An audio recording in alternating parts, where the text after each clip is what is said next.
Hello दोस्तों, मैं हूं आपका होस्ट फरहान और आज हम क्यूरियोसिटी पैविलियन के इस सेशन में समझने वाले हैं अबाउट द SR-71 ब्लैकबर्ड। अगर आप SR-71 ब्लैकबर्ड से वाकिफ़ नहीं हैं तो मैं आपको बताता चलूं कि आज भी 60 साल बाद ये अब तक के सबसे तेज़ रफ्तार जेट रह चुके हैं और इस वक्त हमारे पास इतने सारे टेक्नोलॉजीज़ होने के बावजूद भी कोई भी जेट इसके टक्कर के बराबर का नहीं है। 1960s में कोल्ड वॉर के दौरान दो MiG-25 जेट्स को तुरंत भेजा गया एक ऐसे थ्रेट को इंटरसेप्ट करने के लिए जो उन्हें सोवियत बॉर्डर्स के सामने नज़र आता है। अब इंटरसेप्टर एयरक्राफ्ट्स उन्हें कहते हैं जो दुश्मन के प्लेन्स को रोकते हैं या फिर ज़रूरत पड़ने पे अटैक भी कर सकते हैं। क्योंकि MiG-25 जेट्स अब तक के सबसे तेज़ इंटरसेप्टर्स में से रह चुके हैं और अगर वो अपने इंजन्स को आखिरी लिमिट तक पुश करते हैं तो मैक 3.2 की एक इनक्रेडिबल स्पीड को भी अचीव कर सकते हैं। लेकिन ये स्पीड उनके लिए काफ़ी नहीं था क्योंकि वो जिस SR-71 ब्लैकबर्ड का पीछा कर रहे थे वो हर मुश्किल से बड़े ही आसानी से बाहर निकल सकता था। तो चलिए सेशन में आगे बढ़ने से पहले हम कुछ टर्म्स को समझ लेते हैं। मैक नंबर किसी भी बॉडी का स्पीड और साउंड की स्पीड के बीच का एक रेशियो है। तो अगर मैं आपसे कहूँ कि इस बॉडी की स्पीड मैक 1 है तो इसका मतलब ये होगा कि उस चीज़ की रफ़्तार साउंड की रफ़्तार के बराबर है जो कि लगभग 1235 किलोमीटर पर आवर के आसपास होगी। जैसा कि मैंने आपको पहले बताया कि MiG-25 मैक 3.2 की रफ़्तार को अचीव कर सकते थे, यानी कि साउंड की रफ़्तार से 3 गुना ज़्यादा तेज़ी से वो उड़ान भर सकते थे जो कि लगभग 3950 किलोमीटर पर आवर के बराबर ही है।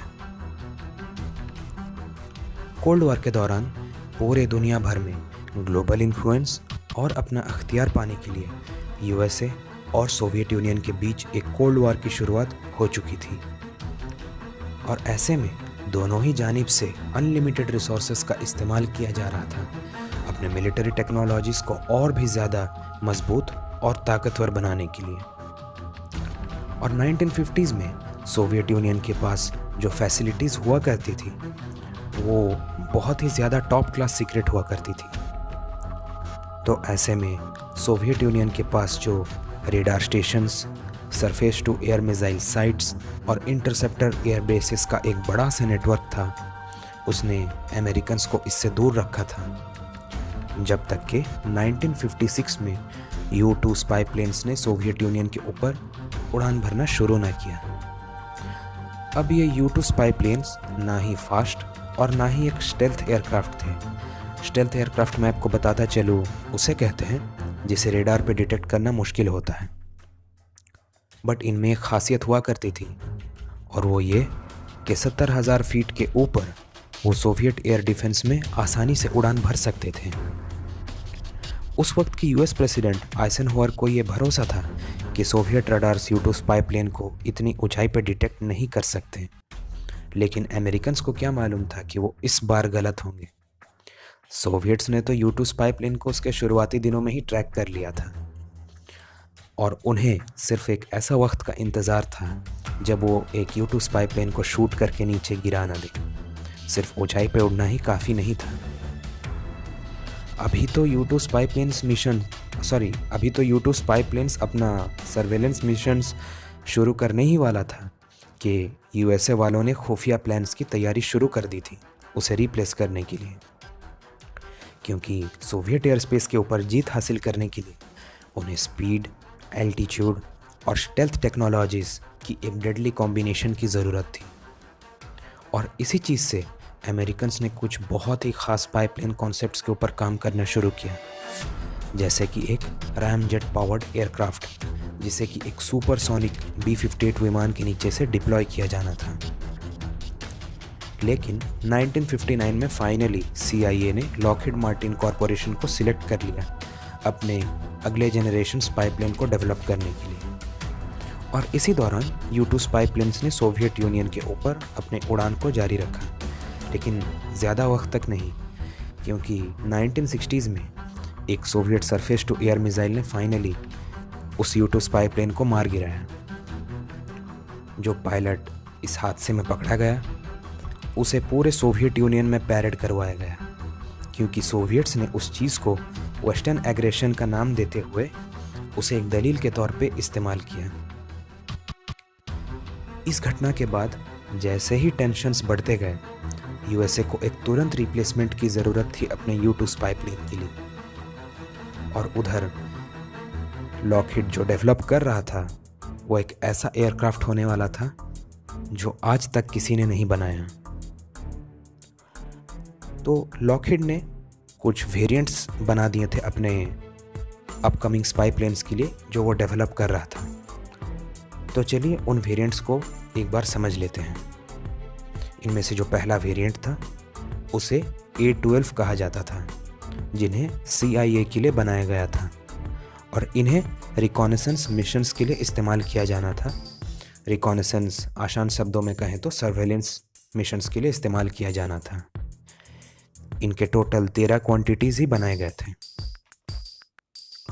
दूसरा वेरिएंट A-12 का ही एक इंटरसेप्टर प्रोटोटाइप था जिसका नाम YF-12 रखा गया था और इसे एयर टू एयर मिसाइल से लैस किया गया था। साथ ही साथ इसका एक तीसरा वेरिएंट था जिसे बिना पायलट यानी कि एक अनमैन्ड रिकॉनेसेंस ड्रोन के तौर पे भी इस्तेमाल किया जाना था, जिसका नाम लॉकहीड M21 था।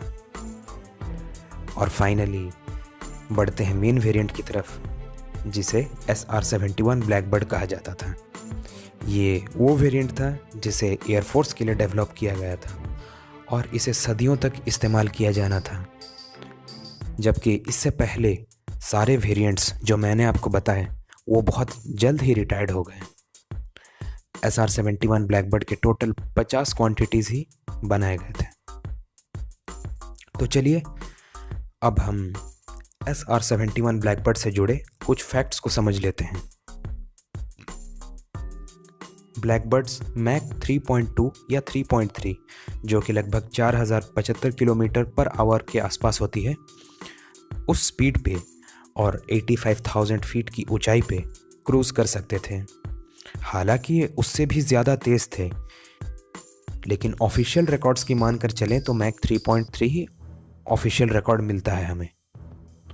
और ये उस ऊंचाई पे भी जा सकते थे जहाँ से अंतरिक्ष की शुरुआत होती है, लगभग 1,00,000 फीट की ऊंचाई पे, और ये घंटों तक इसी स्पीड और ऊंचाई पे कायम रह सकते थे।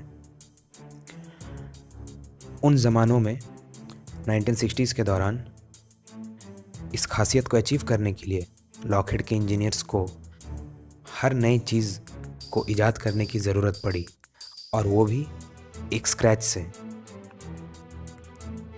इस भयानक स्पीड को सहने के लिए SR-71 और उसके बाकी के सारे वेरिएंट्स को एक ख़ास तरीके के इंजन से पावर किया गया था, जिसे हम टर्बो रैम जेट्स भी कहते हैं।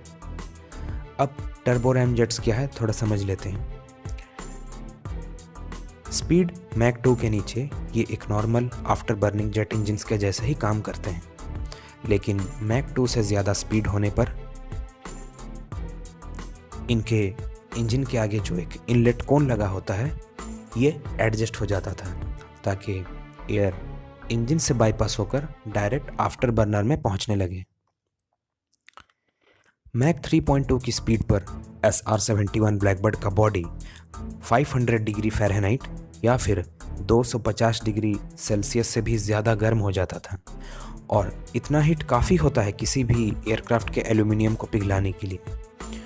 तो लॉकहीड के इंजीनियर्स ने इस समस्या को सुलझाने के लिए 92% एयरक्राफ्ट बॉडी में टाइटेनियम का इस्तेमाल किया, और 1960s के दौरान इसे फैब्रिकेट करने के लिए बिल्कुल नई टेक्नोलॉजीज़ को इन्वेंट करने की ज़रूरत पड़ी, जो हम आज भी इस्तेमाल किया करते हैं।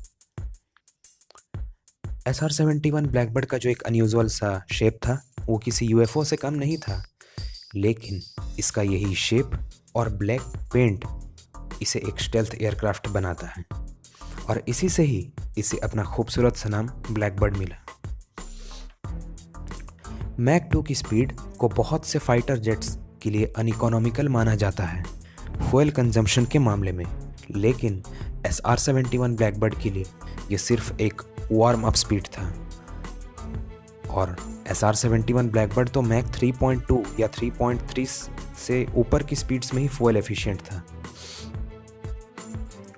SR-71 ब्लैकबर्ड ने अपना पहला फ्लाइट दिसंबर 22, 1964 में पूरा किया और आज तक fastest official speed record holder का टाइटल इसके पास है।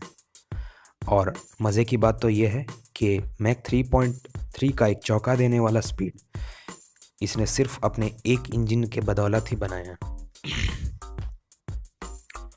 अब SR-71 ब्लैकबर्ड किसी भी तरीके का हथियार इस्तेमाल नहीं करता था अपने सेल्फ डिफेंस के लिए। वो पूरे तरीके से अपने स्टेल्थ कैपेबिलिटीज़ के ऊपर निर्भर करता था और साथ ही साथ इसमें रेडार और कम्युनिकेशन जैमिंग सेंसर्स भी हुआ करते थे।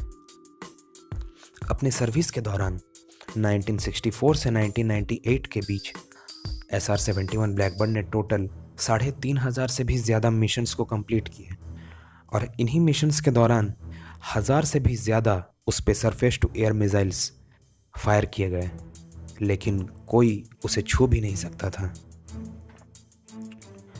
SR-71 ब्लैकबर्ड को इस तरीके से डिज़ाइन किया गया था ताकि उसका फ्यूल लीक कर सके जब वो ज़मीन पे हो।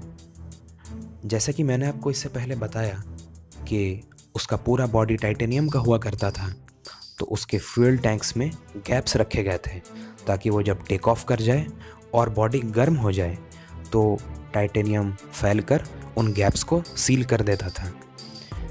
इसीलिए तो SR-71 ब्लैकबर्ड के लिए एरियल टैंकर्स और रिफ्यूलर्स की पूरी एक फ्लीट रखी गई थी ताकि टेक ऑफ करने के बाद उसे रिफ्यूल किया जा सके। SR-71 ब्लैकबर्ड का एक सक्सेसफुल पायलट बनने के लिए वही रिक्वायरमेंट्स और क्राइटेरियाज हुआ करती थी जो एक एस्ट्रोनॉट के लिए होते हैं। Pilots high pressurised flight suits का इस्तेमाल किया करते थे और इस जॉब में उन्हें दाखिल होने के लिए शादी करना कंपलसरी था। मज़े की बात तो ये है कि सोवियत यूनियन क्योंकि उस वक्त का सबसे बड़ा टाइटेनियम प्रोड्यूसर था और इसलिए USA वालों ने खुफिया तरीके से टाइटेनियम स्मगल करवाया था US के अंदर ताकि वो इस SR-71 ब्लैकबर्ड को तैयार कर सकें। यानी कि USA वालों की जिनसे दुश्मनी थी उन्होंने उन्हीं से ही टाइटेनियम चुरा कर एक ऐसा प्लेन तैयार किया जो उन्हीं के ऊपर निगरानी करता था।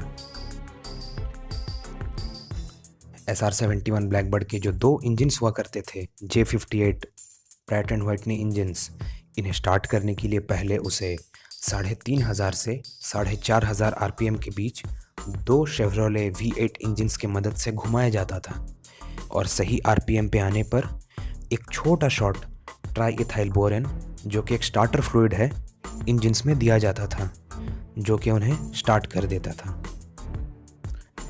क्योंकि SR-71 ब्लैकबर्ड का स्पीड मैक 3 से भी ज़्यादा था, इसलिए उसके टायर्स को बनाते वक्त मैन्युफैक्चरिंग के दौरान एल्युमिनियम पाउडर को लेटेक्स के साथ इस्तेमाल करके उन टायर्स को बनाया गया था और टायर्स में ऑक्सीजन के बदले नाइट्रोजन का इस्तेमाल किया जाता था ताकि वो एक्सट्रीम टेम्परेचर्स को और उस गर्मी को झेल सके।